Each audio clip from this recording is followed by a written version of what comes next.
in the USA. The start of a woman's day. But only the start. Because a woman is all things to all people. Clerk of the coffee, valet, presser, doctor of letters, and bills. Assistant chief, cook, bottle washer, artist, floor walker, purchasing agent, the heart and center of the home and of the family. To her, this program is dedicated. Johnson's Wax presents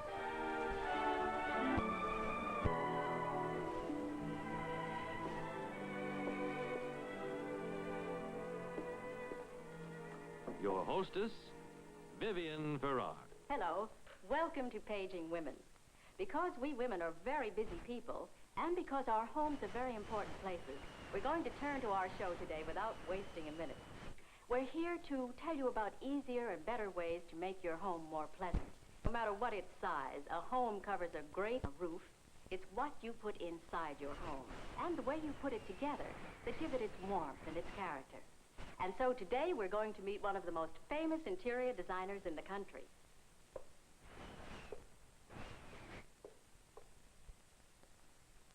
Mr. William Pahlmann.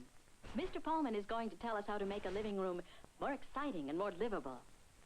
And we're going to see how an ordinary house plant can be taught to be its own babysitter when you're away on a trip. And then we're going to meet famous author and actor, Mr. Walter Slezak. He's going to give us some of his cooking secrets. And then we're going to talk about women's clothes, your own included. And here is the beautiful Venus de Milo. You know, it's said that she has the classic figure. And in addition, this is a classic work of art because its basic, simple lines have withstood the test of time. The fashions we're going to see today are classics, too, because they're styles that will withstand the test of time. To show them to their very best advantage, we've picked a beautiful building that is a modern classic. The new TWA terminal at the New York International Airport, with these smooth, clean lines, is a classic example of the best in modern architecture.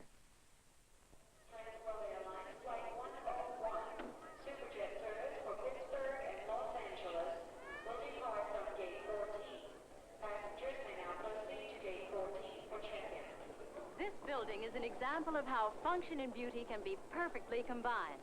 And the suits we are going to show you today are not only timeless, but they prove a very important point. Every woman has her own figure, and there is a correct cut of clothing to enhance each figure.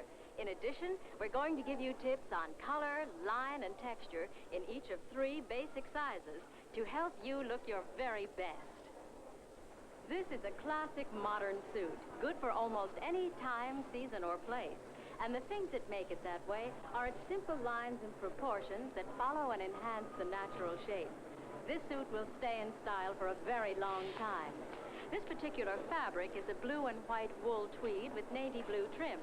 It features a Peter Pan collar and bracelet-length sleeves. You're looking at the junior figure, and now here is the Mrs. figure. Her jacket is white. The skirt and the buttons are black, as is the tie at the neck. The fabric is silk and worsted. Regardless of which of the 3 basic figure types you are, this particular suit comes in the proper size and proportion to show your figure at its very best. And now here is the 3rd basic type, the woman's figure. This is a linen suit in a lovely rose wine shade, and there is a correct balance between the jacket and the skirt. The effect of each of these 3 suits is the same, beauty through keeping it simple. But now let's take a look at some of the ideas that can help you get the most out of your own figure through color, line, and texture. You'll notice that although our models are different sizes, and they look as though they're wearing different suits, they're actually all wearing the same suit, and so am I. With a few minor variations, it's a classic style by Jack Sarnoff, designed by Molly. You'll notice that the junior suit is all one color to give the illusion of greater height. You must look for the lighter or the medium tones to increase your height. The collar stands away from the neck to frame the face, and it's lovely with both long and short hair. Because the Missy's figure is the average ideal, and it can get away with almost anything, it's wearing contrasting colors today. You'll notice that the skirt is subtly shaped, not too tight. There are no gimmicks on this suit to put it out of fashion after 1 year. It just has a lovely, smooth shaping to it. Now, in the woman's figure, you'll notice that the line of the jacket blends with the silhouette of the skirt. The color of the fabric is darker, and the fabric itself has a flat or an unshiny finish to give a trimmer look to the figure. Now, let's take a look at all three figures again. Remember, the essence of good fashion is simplicity. So if you look for an outfit that is basic and simple and timeless, you'll have a classic suit, and that means you'll have a good investment. These suits are just one example. Regardless of the price range in which you find it, a suit should be proportioned to fit your figure, whether it be junior, women's, or misses. The size number is not important, but the cut and the fit are. So look carefully, and you won't have to worry about fashion changes from year to year.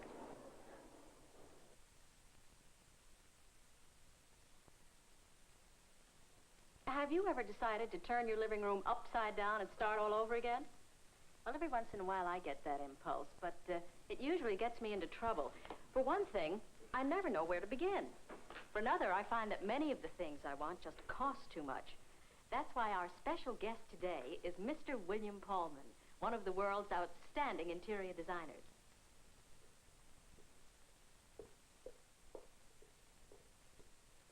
Hello, Mr. Pahlmann. We're delighted to have you with us. I'm delighted to be here, Vivian. Thank you. You're welcome. At the moment, William Pahlmann is designing the interiors of the new 800-room President Hotel in Hong Kong. In addition to that, he's doing 2 elegant ballrooms in the New York Hilton. Bill, let's get down to the main question. Is it possible to decorate tastefully and still stay within a modest budget? Indeed it is. How would you define good taste? Well, taste is appreciation, stemming from knowledge and experience. I call it educated appreciation. Can you give us some idea of what the very first step should be? Well, I think you should analyze what you want out of the house. How are you going to use it? Who's going to live in it? Do you have any special guideposts to arranging the furniture? Well, there are 5 rather basic rules in room arrangement. I've brought these sketches along. While they're not typical, they do serve as an illustration of what I like to get across. The first thing is how to get in and out of a room, a traffic pattern. There is an entry here. There's room between the chairs to get to the sofa. There's plenty of room around this great lacquer table to get to this chair and this ottoman. And I think it's a rule that everyone should follow, is to study such a traffic arrangement in a house, in every room. Not clutter the entrances and exits, in other words. They should not. Oh, this is a lovely room. Well, that's another one of my points I like to bring out, is a focal point. Every room should have 1, sometimes 2, but not too many. But this one focal point is in a bedroom, is gained by using a very fancy headboard, rather Spanish in feeling, plus a large mirror and a group of 6 prints. Could this be used in some other room or also beside the bedroom? Of course you could. You could take the mirror and the 6 prints and put it over a credenza or a great chest and have the same effect. Do you have trouble with some of your people wanting over-dramatic rooms? We certainly do. We call those sort of knock-'em-dead rooms. And at first glance, you might possibly think this is one. Oh, yes. But this was done for a couple who love to hunt. They go on safaris and they bring back things like these water buffalo skulls.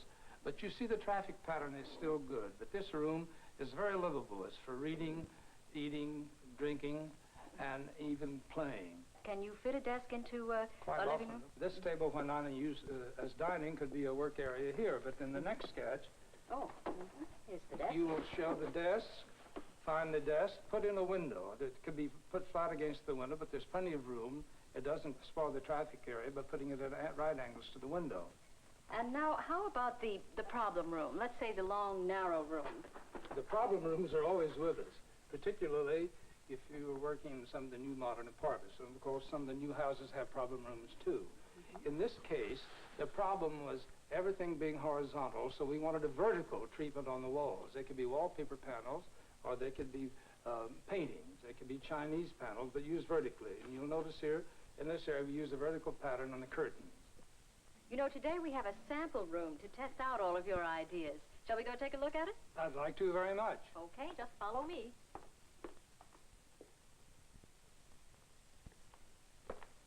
Well, here we are, Bill, in our sample room. Do you have any suggestions for us? The sofa is so isolated. It's a pity it isn't closer to this chair so it would form a conversational group. And I find no focal points at all. It's pretty much a shambles. I see. Take the traffic pattern. I find this pretty cluttered, don't you? Yes, I do. It looks as though you'd have to be a broken field runner to get through that. And look at our work area, right here, smack in the middle of the traffic pattern again. And also what disturbs me is the way that the pictures are all lined up horizontally to give the room a little bit longer look than it need have. This, of course, is the incorrect way you've pointed out. How do we go about correcting it? You want to see how it's done? Oh, I'd love Let's to see. take everything out. All Just right. clear the room.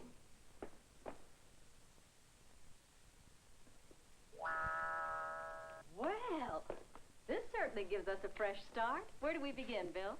Well, first, that long credenza, which was on that wall, I'd like to see it at this end of the room. All right.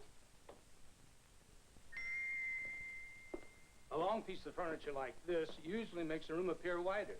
Yes, it really does. Well, what's our next step? Let's establish a conversational grouping. In this case, it becomes the focal point of the room. All right.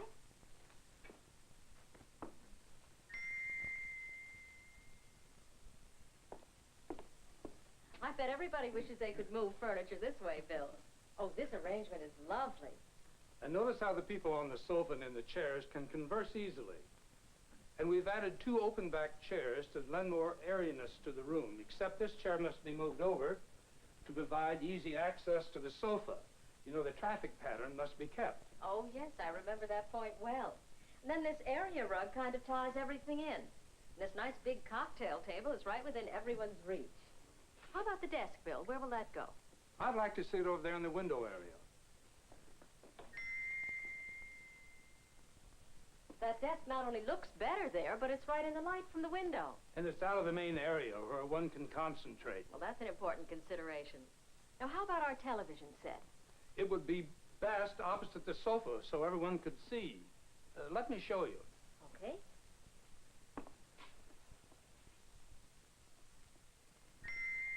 And you see we have broken the horizontal look of the wall with the vertical bookcase. And also note the splash of color of the chair. It breaks up the monotony of too much wood on that wall. It looks very pretty there. What are we going to do, though, about all these pictures now that are off-center? Can we take care of those as easily as we took care of the We furniture? certainly can. Let's just get rid of them. And now for a better arrangement. You see the new arrangement has more of a vertical appearance rather than that old scattered sort of horizontal look. And we do have a rather isolated work area in the desk. And we have, I think, a very successful conversational grouping here around the large cocktail table. Well, the room looks lovely, Bill. Bill, we hear so much about how accessories give a room its personality. Can you tell us something about that? I'd like to very much, because accessories give a room the atmosphere, the aura, particularly pertaining to the mistress of the house who dictates this sort of thing and who collects them. I'm a great believer in collecting nice objects, but they're not necessarily expensive, but they should be selected for their scale and their good looks. And they should have some quality about them, of course. Have you anything else you'd like to tell us? Yes, there's one thing I'd like very much to get across, that if ever in doubt, you're not quite sure, always keep it simple. William Pahlmann, thank you so much for coming to visit with us today. You've given us some good basic hints on how to liven up our living room. I've been happy being here, and I thank you very much for asking me. Plants can be so beautiful around the house that they really are a very important part of better living. They bring in life and color, kind of bring nature right into the house. But they also bring problems along with them. However, fortunately with plant problems, they can be easily solved with just a little common sense and some expert advice. So today we're going to bring you the case histories of 3 typical housewives and their plant problems. Case history number 1, the case of anxious Anna. Anna is affectionate, loving, but she's terribly worried about her plants because she's going away on a 2-week trip and she just can't find a reliable babysitter for her little indoor garden. Well, you may not believe this, Anna, but this simple piece of cotton wicking is the best babysitter you can find for your plant. Now, after you've watered your plant, and be sure not to overwater, You wrap the piece of cotton wicking in the center with aluminum foil to prevent evaporation, and you put the exposed end in a quart of water like this, and insert the other end into the dirt of the plant. And presto, your plants will be watered while you're away. Now, if you don't have cotton wicking, you can use a piece of ordinary clothesline like this, provided you remove the sizing first. Oh, why, Anna, you look so much happier. I'm glad we were able to help you with your problem. And now let's take a look at case history number 2. It's the case of puzzled Pauline. You see, Pauline's plants seem to grow unevenly, and she just can't figure out why. Well, maybe it's because she forgets to turn her plants like this at regular intervals so that the light will equally hit all sides. Because you see, plants tend to grow toward the light, so if you don't keep turning them, you will have that problem. Why, Pauline, you look delighted. I'm glad that our simple idea was a help to you, Pauline. Now let's go on to our third case history. The case of cautious Carrie. Carrie is conscientious, sincere, but she's very sad because she just doesn't know how to cultivate her potted plants. Well, our experts tell us that you should loosen the soil of the plant as far away from the trunk of it as possible. Use a blunt fork or a dull pencil and cultivate just about an inch or so deep. Do this when the soil around the plant looks hard and crusty. Well, I hope that our staff experts have helped to solve some of your problems. I know that they've solved some of Carrie's because she looks so much happier. All of our case histories today have one common problem, and that is the question of what to do about bugs when they get on plants, even in the house. An aerosol house and garden type insecticide is the perfect answer, but it's important to the health of your plant that you follow the directions on the can carefully whenever you use one. Now, be sure to hold the can 12 to 18 inches away from the plant, like this. It's the ideal treatment for an indoor plant. But don't hold the can closer to the leaves. Don't soak them, because most sprays are cold as they come from the spray opening, and you could freeze the plant. That's why, if you spray too close, the leaves may turn brown and shrivel after a day or so. Now, let me demonstrate the correct way again. You'll notice that when I hold the can at the proper distance, this paper doesn't get wet, and neither does the plant, so there'll be no frostbite. But the bug-killing ingredients are on the leaves where they can get to work. Remember, if you can see that the plant leaves are soaking wet, you're too close, and you may be harming the plant. However, if that does happen, keep the plant watered. With the bugs gone, new green shoots may come along and save the day. There are so many products in aerosol cans these days that it's good to know how to get the most out of them. Let's take a look inside this spray-type aerosol can and see how it works. This is the product, and this is the compressed gas found inside all aerosols. It pushes down on the product and sends it up this little tube right out the spray opening in the button. Now, always try to hold the can as upright as possible, as the directions state, because if you don't, after you've used it for a while, this little dip tube might peek up out of the liquid, and then you'll just spray the gas. Many aerosols have a little dot on the can to show the way the spray opening should point. Now, sometimes after the can has been handled, this button turns around, and if the can is tilted when you press the button, you're likely to get no spray. If that happens, simply turn the button back to the marking dot, or if there is no dot, just give it about a half turn, and see if it doesn't spray. If you follow these ideas, you'll be getting the most for your money, and who doesn't want to do that? Why,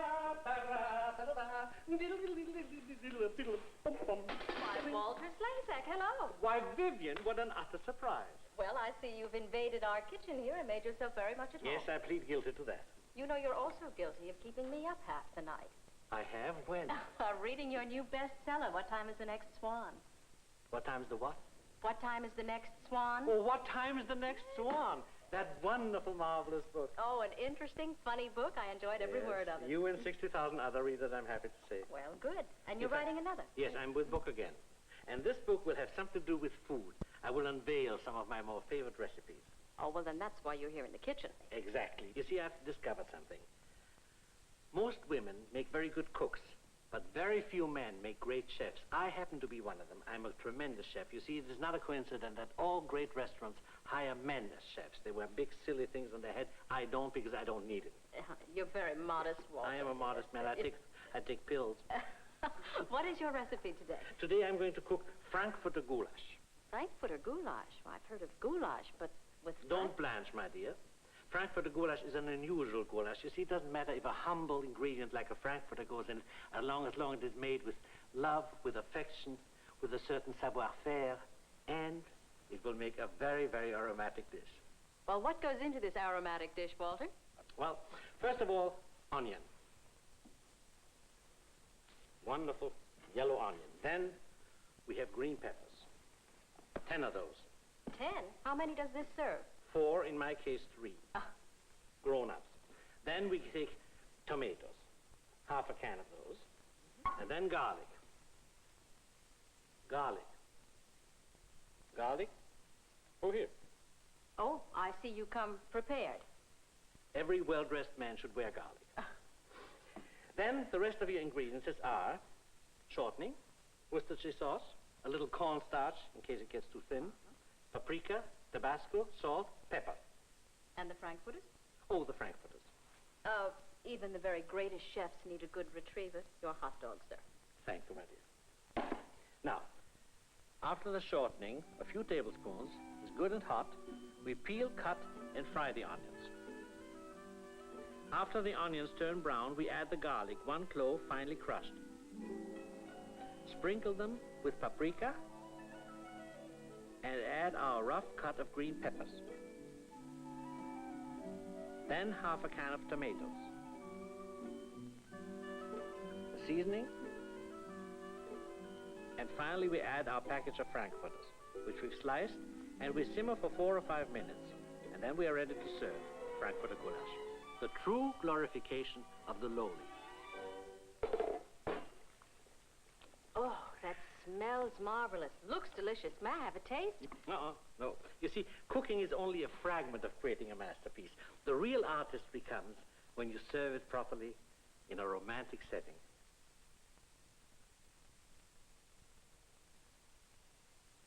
Walter, this is a masterpiece. It's absolutely delicious. It's not only a masterpiece, it's even good. But you know what the most important thing is that whatever you serve with chic and elegance. I agree. Walter, thank you so much for being with us today. We've enjoyed it immensely. So did I. Goodbye. Perhaps Walter Slezak has the right idea. No matter how lowly the ingredients of a dish may be, there's nothing to stop us from serving it with elegance and with romance. And who knows, maybe changing the whole atmosphere around the house. Well, we've been to some interesting places and we've met some interesting people today. And you know, there's a very wonderful booklet with tips on how to keep your home in top condition. It's called The Manual of Home Care. For your free copy, write to the Home Service Bureau, care of Johnson's Wax, Racine, Wisconsin. Our hope is that we've given you some new ideas on how to brighten your home and to make your busy days easier and more rewarding. Paging Women has been brought to you by Johnson's Wax.